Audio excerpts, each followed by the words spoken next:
የስንብት የዜማ ግብዣ ላይ ደርሰናል። ማኩረፌ የዜማው መጠሪያ ነው። የሰሙት የወደዱት ተወዳጅ ዘፈን ነው።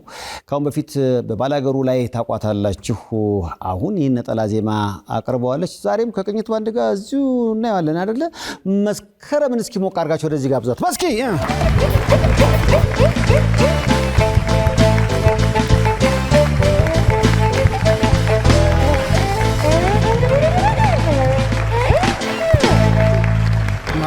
ቺርስ እስኪ ማኩረፌ እያልሽ ነው። ፖስተርሽን እያየው ነው። ማኩረፌ ብለሽ ለምንድን ነው የሳቅሽው? የውሸት ነው የኩርፊያው? የእውነት ነው? ልብ ብለሽዋል። ግን ማኩረፌ ብለሽ ግን ፈገግ ብለሻል። ግን አንድ እውነት አለ፣ ጥርሷ ያብራል። በቃ ይሄ ነው እውነት፣ ጥርሷ ያብራል። መቼ ነበር ባላገሩ ላይ ተወዳደርሽው? ከ4 ዓመት በፊት መሰለኝ። አሁን 5 ዓመት ምናምን ይሆናል መሰለኝ። 5 ዓመት ተወዳደሩ ይሆናል። ስላንቺ ከሰማኋቸው ነገሮች መሃል ነው የገማሃሊያ ፊልም ላይ አቀነቀንሽ እንዴ? አዎ። ኧረ ተይ፣ ማን መርጦሽ? ዘፈኑንም በዚህ አጋጣሚ ያሰራችኝ እሷ ናት። ጸጋ አባታ ትባላለች። ብዙ ጊዜ እሷ ፊልም ነው የምትሰራው፣ ፕሮዲስ ነው የምታደርገው። ከዛ በመሃል ፊልም የጀመረው ነው በማኩረፌን ጀምረ ነው እና አጋጣሚ ገማሃሊያ መጣ። ገማሃሊያ ላይ ሳውንድ ትራኩን ተጫውቻ አለችኝ። ተጫወኩ። ቲያትርም ትሰሪ ነበር? ከማን ጋር? እንቆጳ ጽዮን። ድሮ ድምፃዊ ከመሆኔ በፊት ቲያትር ነበር የምሰራው። በዛው በፊት ደግሞ ጭፈራ፣ እስክስታም፣ ውዝዋዜ። ስለዚህ አሁን እኮ ሁሉም ነገር አለሽ። አንደኛ ክሊፕ ብትሰሪ ትወናው አለ፣ ድምጾ አለ። በዚህ ላይ ደግሞ እዛው ዘፈን ላይ ውዝዋዜ ቢያስፈልግ 3 በ1 ብዬሻለሁ። 3 በ1 ምክንያት አጣሁለት። የተሳተፍሽበት ፊልም ነው? አዎ፣ ሳውንድ ትራኩን የተጫወኩት እኔ ነኝ። እዚህም ላይ እንደገና ከገማሊያ ውጭም በሳውንድ ትራክ ምክንያት አጣሁለትም ያለሽ አይደለም። ገማሊያ ፊልሙ ከመጣቱ ከወጣ በኋላ እንደ ዘፈን ሙሉ ነው የሰራ ነው። የዘፈኑ ርዕስ ምክንያት አጣሁለት ነው እና ሙሉ እንደ ዘፈን ነው የሰራ ነው። መጀመሪያ ሳውንድ ትራክ ከዛ ዘፈንም ማድረግ ነው። መስኪ በፈለገችው ሰዓት የፈለገችውን ነገር መስፈት ትችላለች ይሉሻል። እስኪ ምንድነው አንተ ምን እስኪ አግዘኝ። ክንዴ ድራመሬ ክንዴ አመሰግናለሁ። እስኪ ምን የዚህም ያሉት አሉ። ዲጄ ማን ዘፈን የምትሞክሪ? ማሙድን በጣም ነው የምወደው። ጋሽ ማሙድ። ከማሙድ የትኛው እኔ ልኑርበት ደስ ይለኛል። እኔ ደግሞ ተው ልመድገላይ በጣም ነው የምወደው። ምን ነው ደስ ይለኛል። ከግል ህይወትሽ ጋር የሚገናኝ ነገር አለው? ኧረ ልኑርበት አሁን ከግል ህይወቴ ጋር ይገናኛል። ስለዚህ እንደው ተው ልመድገላይ እስኪ ሰው ልመድገላይ። እሺ ተው ልመድገላይ ገላይ ተው ልመድገላይ ሰው ልመድገላይ ትቶ የሂደን ሰው ገላይ አትበል ከለላይ ተው ልመድገላይ ተው ልመድገላይ ገላይ ተው ልመድገላይ ሰው ልመድገላይ ትቶ የሂደን ሰው ገላይ አትበል ከለላይ ተው ልመድገላይ መውደድ ለራቀ ገብቶ ለይደሰው ገላይ ደግሞ ሚክዳን በቃ ታስታውሰው የፍቅር ስሜቱ ካልሆነ ቻላቻ ገላይ ደግሞ እጁን ይስጠው አታስብ ለብቻ እንግዲህ የሩቅ ሰው ትጓዥ አልናፍቅም ቢጤን መፈለግ ሳይሻል አይቀርም የሄደን ሸኝቶ መናፈቅ መጨነቅ ተው ልመድ ገላይ በለራስህ ወቅ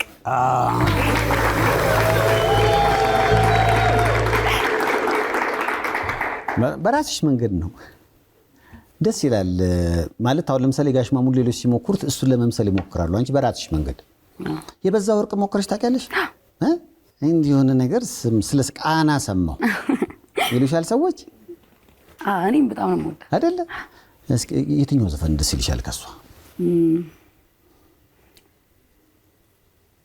ለመኖር እየተፍጨረጨርኩኝ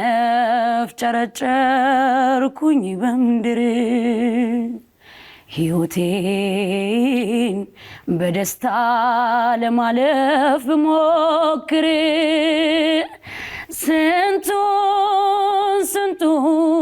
ስንቱን አየው ስንታሳየኝ የድሜ ሚስጥር ይሁና ከማለት በስተቀር አይወጣኝ ክፉማ ልናገር የሕይወትን ጠመዝማዛ ጉዞ ለመወጣት ልቤም ተስፋን ይዞ እስኪ ቀናኝ ሁሌም አነባለው ካልሞላ መቼ አርፋለው አቃተኝ ደከመኝ መች ብዬ አድራለው የመጣውን ችዬ አቃተኝ ደከመኝ መች ብዬ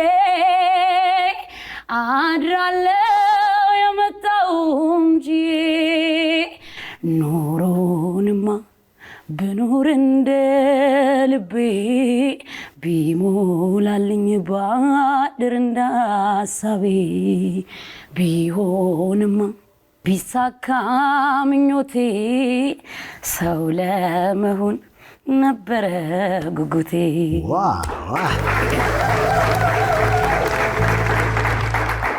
ይህ ዘፈን ራሱ ሀሳቡ በጣም ደስ ይላል አይደለ ብዙ ጊዜ የትም ስሄድ መስፈን መጀመሪያም ዘፍነው ይሄን ነው ብዙ ነገሮችን አሳልፌ ከታች ስለመጣሁኝ የኔ ህይወት ነው የሚመስለኝ ይሄን ዘፈን ስሰማው ለምሳሌ ብዙ ነገሮች ስትይ ምን አሳልፍሽ ያው እንደ መጀመሪያ ለመታወቅ ብዙ ነገሮች እናደርግ የለም እኛም ከስር ነው እና ደግሞ እናቴ ሁሌ አነሳስሽን አትርሺ ማለት እንደዚህ ለመድረስ ብዙ ትልቅ ማለት ሰው አፍ ውስጥም ይሁን ብዙ ነገሮችን ለማድረግ የተነሳበትን አትርሺ ትለኛለች ሁሌ እና ያው የተነሳነበትን አለመርሳት ነው ብዬ የማስበው እኔም ስነሳ ልክ እንደማንኛውም ቀበሌ ውስጥ ነው እየሰራን ምናምን ወደዚህ የመጣሁት የቀበሌ ኪነት መጀመሪያ እዛ ነው ተሰጦ እንዳለሽ የታወቀው እንዴት በትምህርት ቤት ውስጥም ያው ያዘፍኑኛል ምናምን ነገር አስተማሪዎች ከዛ በቡድን ሆነን ጭፈራ ውድድር ይኖራል አይደለ ጭፈራ ነበር ልንወዳደር ይር ነው ከዛ እንዳጋጣሚ ቲያትር እና ዘፈንም በዛው ጓደኞቼ ያረተ ተወዳዳሪ ምናምን ዘፈን ሄድኩኝ ግን አልጨረስኩትም ወረድኩ ከዛ ቀጥታ ቲያትር መማር ፈልጋለሁ ብዬ ገባው ከዛ በቲያትር ውስጥ ሙዚቃ ይታያል አይደል እንደዛ ምናምን እየሰራን እስቲ ዝፈኝ ተባልኩ ከዛ በኋላ በዘፈን ብቻ መስራት ጀመርኩኝ ቲያትሩም እንዳለ ብዙ እንትኑን ግን ማምተምለው በዘፈኑ ላይ ነበር አሁን ድምጽሽ በጣም ነው የሚገርመው የምሽት መዝናኛዎች ቦታ ላይ ደግሞ አንዳንድ የማያቸው ነገሮች አሉ ምናልባት ብዙ የሚያጨቃጭቁ ሰው ድምጽ ብቻ ለመስማት አይመጣም በሚል ሙዚቃ የማይሰሩ እንስቶች አጋጥሞኛል ያው ለነገሩ ሲገባ ሁሉም ቢዘፍን እንትኑ ስለሚሞላው ብዙ ጊዜ አቤት እንትና እኮ ወይ አቤት እንትና አቤት ድምጿ ምናምን ነገር የሚለው ሰውዬ በቀን ቢሰማው ችግር ሊፈጠር ይችላል አንቺም በቀን ሰምተንሻል እንዴት ነው በቀን እሷ የምሽት መዝናኛ ቦታዎች ላይ አሁን የሚቀርቡልሽን ጥያቄዎች ብዙ ጊዜ ፈልግም ታያለሽና ከምን አንፃር ነው? እኔ እንጃ ማለት እንደዚህ ብዙ ጊዜ ቤት ምሽት ምናምን አይፈቀድልኝም። ከእናትሽ ጋር የምትኖሪው ነው? ኧረ ተይ ወይ እስከ መቼ ነው የምትኖሪው ከእናትሽ? ትንሽ ምን አሰብሽ? ብዙ ነው ማለት እናቴን ብዙ ነገሮችን አድርጌላት ነው ከቤት መውጣት የምፈልገው ለምሳሌ ቤት አዎ የራሳቸው ቤት እንዲኖራቸው አዎ እንደዛማ ከሆነ እኮ አሁን የምሽት መዝናኛው ጋር መስራቱ ወይ ከሰርፕራይዙ ጎን ለጎን ማድረጉ ራሱ እኮ የቤት መስሪያውን ለማግኘት አቋራጭ መንገድ ነው። አዎ ማለት ያው ቤት የድሮ ሰዎች ሲሆኑ እስከ ትንሽ ጊዜ ይከለክሉ የለ አሁን ላይ ግን ያው እሷ ነች ስሪ የምትለኛው። ወጣ በይ እንዴ ይሄን መሰለ ቁጭ ብሎ ቤት ውስጥ ትዘፍኝላቸዋለሽ ለሳቸው? ሁሌ አንዴ ላይቭ ስገባ እኮ በቃ አላስተኛቸውም ማለት ይቻላል። እንደውም የቲክቶከር ህይወት እስኪ ንገሪ። ምክንያቱም አሁን ላይቭ ገብተሽ ትዘፍኛለሽ፣ ቤተሰብ ምንድን ነው የሚለው? ግን እግዚአብሔር ይመስገን እኔ ተከራይተው ወጥተው የሚዘፍኑ ምናምን ያሳዝኑኛል። ማለት ማታ ላይ መስፈን ወይ ጎረቤትን በጠብጣለን ምናምን፣ ግን እኔ ቤቴ ውስጥ ስለሆንኩኝ እናቴን ነው መበጠብጠው። ሌሎች ደግሞ አሉ ተቸግረው ብዙ እንትን የሚሉ ላይቭ የሚሰሩ፣ ግን እኔ እግዚአብሔር ይመስገን። አሁን ላይቭ ቁጭ ብለሽ ስትዘፍኚ ለየት ያለ ስጦታ እስካሁን ምን አጋጥሞሽ ያውቃል? ቲክቶክ ላይ ነው ጊፍት ነው ምን አለ ቲክቶክ ዩኒቨርስ እዛው ላይ የሚሰጥ ጊፍት ማለት ነው። አዎ እንጂ ሌላ ይሄ የሆነ ወረደ እሱን እኮ ነው ምን አዎ እኔ እኮ ወረደ ሸንኮራ ላይ ነኝ ወረደ ሸንኮራ። ስለዚህ አንበሳ ወርዶልሽ ያውቃል? ትልቁ ወርዶልኝ አያውቅም። እስኮ መውረድ ነበረበት። እማየውን ቦታ ዝም ብሎ ይወርዳል። መውረድ ካለበት ይሄው ትክክለኛው ቦታ ለምሳሌ አሁን አንቺ ኢንተርቴን እያረግሽ ነው በድምጽሽ በተሰጥኦ እንዲህ አይነት ነገር የብዙዎችን አይንና ልብ ለመግዛት ዳገት ነው። ይሄኔ የሆነ የሚያናድድ ነገር ወይ የሚያበሳጭ ወይ ደግሞ ከባህሉም ከምኑም ጋር ያፈነገጠ ነገር ብታረጊ እኮ ብዙ ነገር ወርዶ ነበር። እና አደራሽን እንደው ሳይወርድ ይቀር እንጂ አንቺ ከብረሽ እንዳይወርድ በአደባባይ አደራ እላለሁ። በእናትሽ እንደው እባክሽ ለነገሩ አንቺ ማስተዳደግሽም አይፈቅድም ማለት ማዘር በምን አይነት አስቸጋሪ ሁኔታ ውስጥ አሳድገውሻል? እናቴ ሸክላ ሰሪ ናት፣ አባቴም ሸማ ሰሪ ነው። ያው ቀጨኔ ሲባል ሲጀመርም ብዙ ሰው እንትን ይለናል። እኔ አሁን የትም ቦታ ሆኜ ቀጨኔ ብዬ ነው የምናገረው፣ ግን ብዙዎቹ ግን ቀጨኔ ስንል ያው ሸክላ ብዙ አይነት እዛ የእጅ ስራዎች ስለሚሰሩ ሌላ ነገር ነው የሚያስቡት። በነገርሽ ላይ መስኪ አሁን ስትይ ነው ቀጨኔ ነው ያደኩት ሸክላ ስለምንሰራ ጀበና ስለምንሰራ የተለያዩ ስሞች ያወጡልናል ስትይ እንደው የሚሰራን ሰው የምናይበት እይታ ትንሽ የተንሸዋረረ ይመስለኛል። ለምሳሌ እንደውም አንድ አባት ያሉት አንድ ቪዲዮ አለ።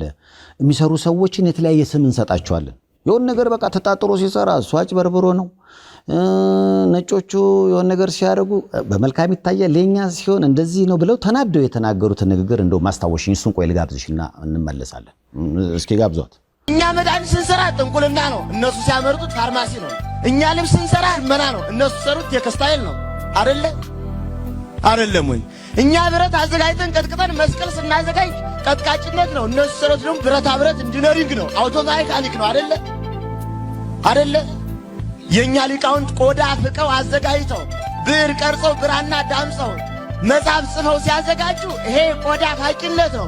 እነሱ ደግሞ ሲሰሩት ደግሞ የቆዳ ውጤት ፋብሪካ ነው። እና እንዲሁን አልሞትንም።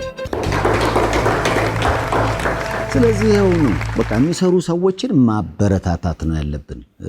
አንዳንዴ ከሚሰራን ሰው ከምናበረታታ የሚለምነውን መደገፍ እንወዳለንና እሳቸውም በዚህ ንግግራቸው ውስጥ እንደዛ ነው ያሉት። እባካችሁ በተለያየ ሙያ ላይ ያሉ ሰዎችን እንዲጥሩ እናግዛቸው ነው መልእክቱ። በተስማማ አይደል ጥማታቸውን የሚቆርጥላቸውን ውሃ በደጃቸው ማግኘት ለነዚህ ወገኖቻችን ምን አይነት ደስታን እንደሚፈጥርላቸው አስበውታል? እንደ አውሮፓ አቆጣጠር ከ2010 ጀምሮ $223,000 በላይ በማሰባሰብ 45 ፕሮጀክቶችን ሙሉ በሙሉ አጠናቅበናል። ከ22,000 በላይ ወገኖቻችን ተጠቃሚ ሆነዋል። 100% በበጎ ፈቃደኞች የሚመራ ያለምንም ደሞዝ ክፍያ ድጋፎች ሙሉ በሙሉ ፕሮጀክት ላይ የሚውሉበት በጋራ ሆነን የወገኖቻችንን ሕይወት የተሻለ እናድርግ። በወር $10 ብቻ በመለገስ ሕይወትን እናለምልም። ስትሪም ኦፍ ሆፕ ኢንኮርፖሬሽን። እንኳን ለብርሃነ ትንሣኤው በሰላም አደረሳችሁ። ዘመናዊ ጥንቅቅ ተደርጎ የተሰራ ቅንጡ ሶፋ ቤት ያስናፍቃል። ጥራት ያለው አልጋ ምቾት ያለው እንቅልፍን ያጎናጽፋል። የገበታ ንጉስነት ከመመገቢያ ጠረጴዛ ይጀምራል። አይነግቡ ሶፋዎች፣ የመመገቢያ ጠረጴዛዎች፣ አልጋዎችና ሌሎችም ታይተው የማይጠገቡ የቤት ውስጥ ዕቃዎችን በተመጣጣኝ ዋጋ አቅርበናል። ይዘዙን፣ ወደ ሁሉም ስቴቶች እንልካለን። በድረገጻችን fevasmarket.com ይግዙ። መልካም በዓል። ዴንቨር ኮሎራዶ ፌቫስ ማርኬት። መስራት ለምንድን ነው ሌላ ነገር ምክንያት የሚሆነው? እኔማ አንዳንዴ ምን እንደምል ታውቃለህ?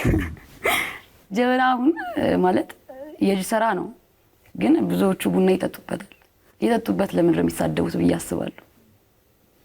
እየጠጣችሁበት እንደገና ስድብን ምን አመጣው? ትክክለኛ ጥያቄ። ስድቡ ካለ መጠጣቱ መኖር የለበትም። እኔ ምንድነው ግን ማለት ይሄ አሁን እንኳን ያለው ትውልድ ተስተካክሏል ብዬ አስባለሁ። በስራ የማመን ነገር አለ። በፊት ነበር አይደለ? ያንን አንዳንዶችን ነገር ከሌሎች ነገሮች ጋር ማገናኘት፣ የሚሰራን ሰው ከማበረታታት ፋንታ እንዳይሰራ ማድረግ። አሁን ወደ አንቺ የመጣ የሸክላ ሙያ አለ? ሸክላ ሰራለሁ እንጂ ድስት ሰራለሽ? አዎ። ጀበና ምን ይፈልጋል? አሁን ሸክላ ይቦካል። አዎ፣ ብዙ ነገሮች አሉት እንጂ ከመታሸቱ በፊት ማልጨቃው ከመምጣቱ ሌላ ቦታ ነው የሚመጣው። እና ጨቃው ከየት ነው የሚመጣው? አለ የሚቆፍሩ ሰዎች አሉ። እሺ፣ ከዛ ቆፍሮ ያመጣሉ። በኪሎ ስንት ነው? እሺ፣ መጣን በል። እሺ፣ ከዛ ይቦካል። ሲቦካ እንደ ጨቃ ነው ወይስ የተለየ? አይደለም፣ ምንድነው ገል እንደ ገላው። እሺ፣ እሱ አለ። ከዛ ጭቃውን ይራሳል መጀመሪያ። ከተራሰ በኋላ ነው ከገሉ ጋር ይታሽና ከዛ ለጀበና መስራት ትሰራለህ። ስለዚህ ያ ጀበና ገበያ ላይ ይወጣል ማለት ነው። ድስትም ይሰራል፣ ሸክላም ይሰራል። እንዳለ ህይወታችንን እኮ ያቀለለልን ቀጨኔ እኮ ነው። ቀጨኔ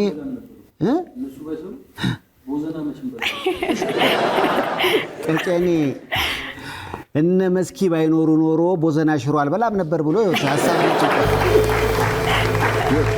ሸክላ ጥብስ አይኖርም ነበር።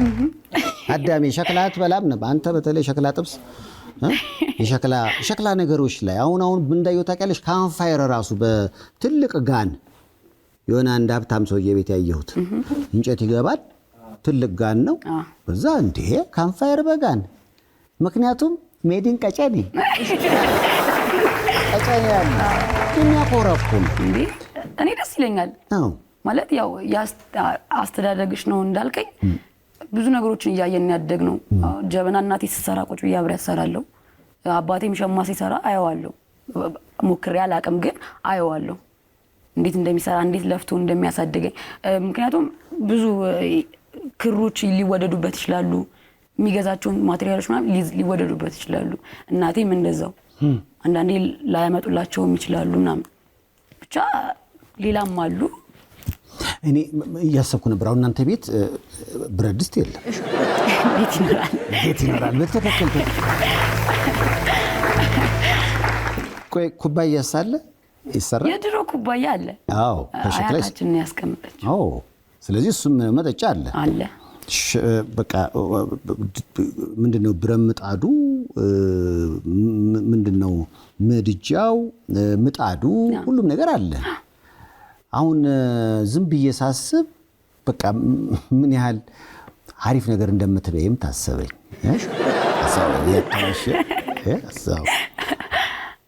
ዝም ብዬ ልጅነት ጨዋታሽ ራሱ ይመስለኝ ጀበና ደርድረሽ እኛ ጠጠር እንደምንጫወተው ጀበና ያኔማ ከቤት ትባረራል።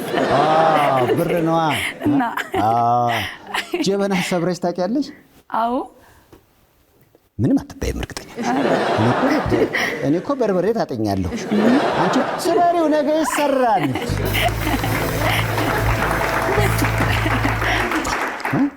ምክንያቱም እዛው ነው ሁሉ ነገር እዛው ነው። በቀን እስከ ስንት ጀበና ይሰራ ነበር እናንተ ቤት? በቀን ያው እንትኑ እስኪደርቅ ምናምን ስለዚህ ጊዜ ይፈልጋል። ቢያንስ 20 30 ምናምን ትሰራለች። ስለዚህ እነዛ ይወጣሉ። ተሟሽቶ ነው አይደል? ማለት ድርጆ ተሰርቶ ገና አንገት እስኪወጣ ምናምን ፉንጭ ብዙ ነገር ስላለው እስኪደርቅ ነው የሚጠበቀው። ድርጆን ቶሎ ቶሎ ታደርጋለህ። ከዛ ደግሞ መጀመሪያ ታችኛው ነው የሚሰራው ድርጆ ካለቀ በኋላ አንገቱ፣ ከዛ መያዣው፣ ከዛ ቺንቱ ነው። ከዛ በኋላ ጀበና ይሆናል። ወደ ገበያ አንድ ጀበና ድሮ ስንት ነበር? አሁን ስንት ነው? እኔ እንጃ። አሁን 400 ብር ገዛው እኮ በቀደም። አላሽሽማው እናኛ ቅናሽ ነበረ ግን በእናታችሁ ወይ ዋው! እኔ እኮ ዝም ብዬ እያሰብኩ ነው። አሁን ቅድም እንዳልሽው ከሰርፕራይዙ ጎን ለጎን ለምሳሌ የሸክላ ምርቶችን በጥሩ ደረጃ ዘመናዊ በሆነ ሱቅ ውስጥ ምላይት ምናምን አድርገሽ ጀበና እንደዚህ ምጣድ እንዲህ ብሎ ቢተኛ ምናምን የሚሸጥ አይመስልሽም? እንጃ ይችላል። ቢዝነስ አይዲያ ነው የመጣልኝ አሁን። አዎ ይሄን ከከፈተች የኔ ሐሳብ አለበት። እናንተም ከመስኪ በመግዛት ተባበሯት።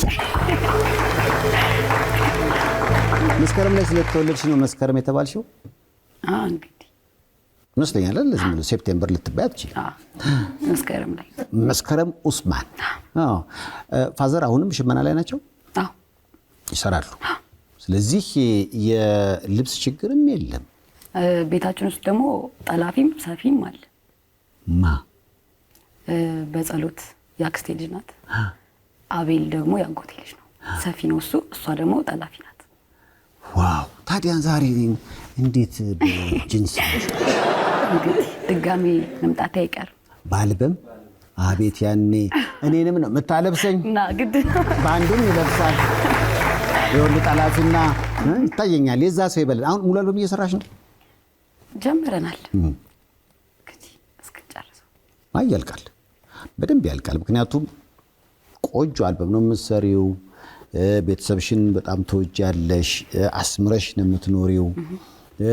የባላገሩ ላይ እንግዲህ ቲክቶክ እና የተለያዩ ሶሻል ሚዲያ ላይ ስለወጣሽ ያኔ ስለማይፈቀድ በዛ ምክንያት ውድድሩን አቋረጥሽ እንጂ ብትሄጂ ኖሮ ብዙዎች ታሸንፋለች ሁሉ ብለውሻል። አሸንፈውም እኮ አንደኛ ሁለተኛ ምናምን ተባብለው አንዳንዴ እኮ ስራም ያልሰሩ ነጥረው ያልወጡም እኮ ልጆች አንዳንዴ ያጋጥማል። እንዲህ ደግሞ አቋርጠው ደግሞ ነጥረው ወጥተው አልበም ስራ ወይም ደግሞ አሪፍ ዘፈን የሚሰሩም አሉና መስኪ እንዴት አገኛችኋት? አሁን ዝግጁ ነሽ ለማኩረፍ? ዝግጁ ነኝ።